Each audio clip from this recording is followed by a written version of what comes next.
Salam sejahtera untuk kita semua. Ketua DPC Gerindra Kabupaten Maluku Tenggara Albert Efruan menegaskan, tudingan Jamaluddin Koedoboen ihwal pengkhianatan terhadap partai tidak berdasar alias ngarang bebas. Hal tersebut dikemukakan dalam konferensi pers menanggapi surat dan voice note yang dikirimkan pasangan calon Bupati Malra nomor urut 02 Jamaluddin Koedoboen, Willy Brodus Leftewu ke Prabowo Subianto yang diusung Gerindra atas kekalahan dalam Pilkada 27 November 2024 lalu.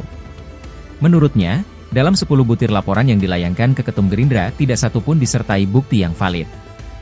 Efruan mengakui, sempat bertemu dengan Charles Vialira Hantoknam namun pada saat itu bersama-sama beberapa kader partai lain, rekomendasi dari Partai Gerindra belum jatuh kepada pasangan siapapun.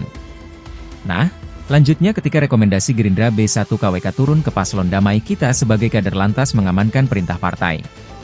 Dirinya menambahkan, jika ada fakta dan bukti terkait hal ini tolong dikemukakan agar tidak menimbulkan kegaduhan.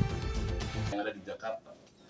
Tapi setelah melihat surat, bahkan voice note yang beredar, nanti sebentar saya akan berikan kesempatan kepada Saudara Abdul Yaubun, karena ini menyangkut voice note yang beredar, itu mungkin jadi akar daripada awal daripada semua persoalan yang terjadi. Tapi kami juga harus menyampaikan klarifikasi. Yang pertama, terkait dengan surat yang disampaikan, dan kemudian surat ini bukan jadi hal yang tertutup lagi, hampir seluruh halayak ramai di Kabupaten Maluku Tenggara sudah membacakan isi surat ini. Seakan-akan bahwa Gerindra itu adalah partai yang berkhianat.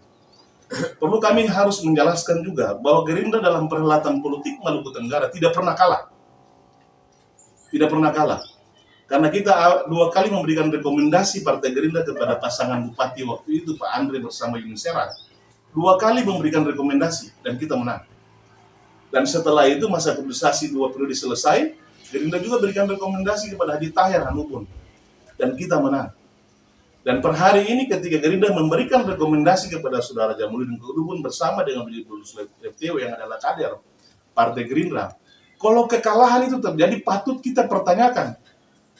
Nanti sebentar saya akan jelaskan kenapa sampai kemudian kita kalah. Supaya publik juga harus tahu bahwa kondisi yang terjadi pada pasangan Damai, supaya publik juga tahu, supaya ini jangan menjadi sesuatu yang tertutup, seakan-akan bahwa kita dipersalahkan.